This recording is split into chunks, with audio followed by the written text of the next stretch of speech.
அனைவருக்கும் வணக்கம்.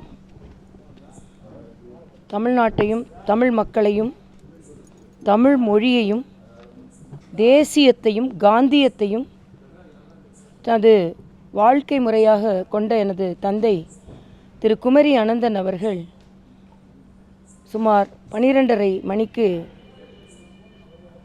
தனது கடைசி மூச்சை தமிழ் மண்ணில் விட்டார்கள். அவர்களை பொறுத்தமட்டில் அரசியலில் ஒரு நேர்மையான அரசியல், துணிச்சலான அரசியல், கொள்கை பிடிப்புள்ள அரசியல், காமராஜரின் தொண்டன் என்பதுதான் எனது மிகப்பெரிய அடையாளம் என்று எப்பொழுதுமே சொல்லி கொண்டிருப்பார்கள். கதரை தவிர வேறு எதையும் அணிய மாட்டார்கள். உள்ளாடைகள் கூட கதரில் தான் அணிவாங்க. அப்படி லீவ்டு வித் பிரின்சிபல்ஸ். அப்படிப்பட்ட என் தந்தை 4 முறை தமிழகத்தில் சட்டமன்றத்தையும் 1 முறை பாராளுமன்றத்தையும் அலங்கரித்திருக்கிறார்கள். முதலில் தமிழில் பாராளுமன்றத்தை ஒழிக்கச் செய்தவர்கள். இப்படி 8 முறை பாத யாத்திரை செய்திருக்கிறார்கள். தமிழக காங்கிரஸ் கமிட்டியின் தலைவராக இருந்திருக்கிறார்கள். இன்னும் எவ்வளவோ சொல்லி கொண்டு போகலாம். தமிழ் தமிழ் தமிழ் என்பது மிகவும் அவர்கள் உயிர் மூச்சு. தமிழகத்தில் உள்ள எல்லா தலைவர்களிடம் கட்சி எல்லை கடந்து மிகவும் அன்பாக பழகக்கூடியவர், மிகச்சிறந்த பேச்சாளர், அன்பிற் சிறந்தீர் அப்படின்னு தான் ஆரம்பிப்பார். அப்படி ஆரம்பிக்கும் பொழுதே அதிகமான கைத்தட்டல்களை பெறுவார். எனது தந்தை சிறுவயதிலிருந்து அவரை பார்த்து வளர்ந்தவள் நான் வேறு இயக்கத்தை தேர்ந்தெடுத்த போது சற்று கோபமாக இருந்தாலும் பின்பு எங்கே இருந்தாலும் நன்றாக இருக்க வேண்டும் என்று என்னை வாழ்த்தியவர். எனது உயரத்தில் பார்த்து மகிழ்ந்தவர். இறுதி காலத்தில் இயற்கையோடு இருக்க வேண்டும் என்பதற்காக எங்களோடு தான் இருந்தார். கடைசி காலம் வரைக்கும் எங்களோடு தான் இருந்தார். அதனால் நானும் எனது கணவர் டாக்டர் சவுந்தரராஜன் அவர்களும் கண்கோள் பார்த்து கொண்டோம்.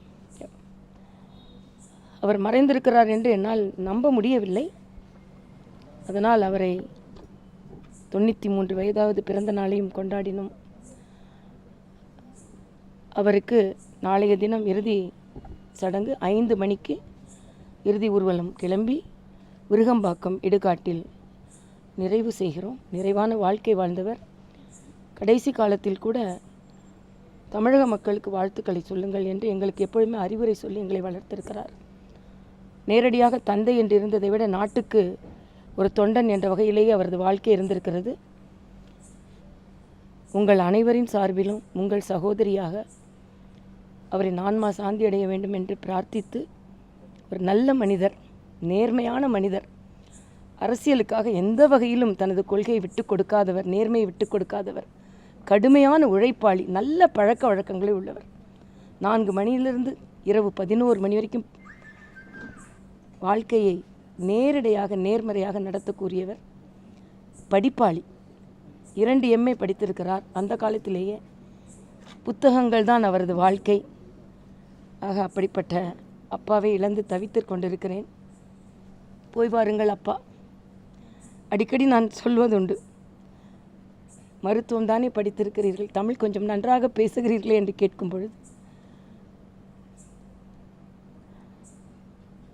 தமிழ் கற்றதனால் நான் தமிழ் பேசவில்லை, தமிழ் என்னை பெற்றதனால் நான் தமிழ் பேசுவேன் என்று பெருமையாக என்னை பேச வைத்தவர்.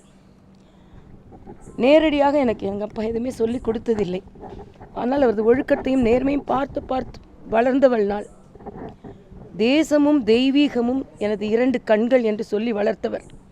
அதனால்தான் இன்றும் நான் தேசியத்தையும் தெய்வீகத்தையும் 2 கண்களாக போற்றி கொண்டிருக்கிறோம். மிகுந்த தேசபக்தியும் தெய்வ பக்தியும் உள்ளவர். அவரை இழந்து வாடுகிறோம். ஆனால் துணிச்சலாக இருக்க வேண்டும், தமிழ் பேச வேண்டும், நேர்மையான அரசியல்வாதியாக இருக்க வேண்டும், எதற்கும் தலைகுனியக்கூடாது என்று அவரது வாழ்க்கையில் பின்பற்றி அவர் என்னவெல்லாம் இந்த தமிழக மக்களுக்கு செய்ய வேண்டும் என்று நினைத்தார் அவர் வலியுறுத்தி அதை நாங்கள் செய்து முடிப்போம், செய்து முடிப்பேன். உங்கள் சகோதரியாக அனைவருக்கும் என் தந்தை இழந்து வாடும் நீங்கள் எல்லாம் இந்த நேரத்தில் வந்து ஆறுதலை தந்ததற்கு நான் எனது வணக்கத்தை தெரிவித்துக் கொள்கிறேன்.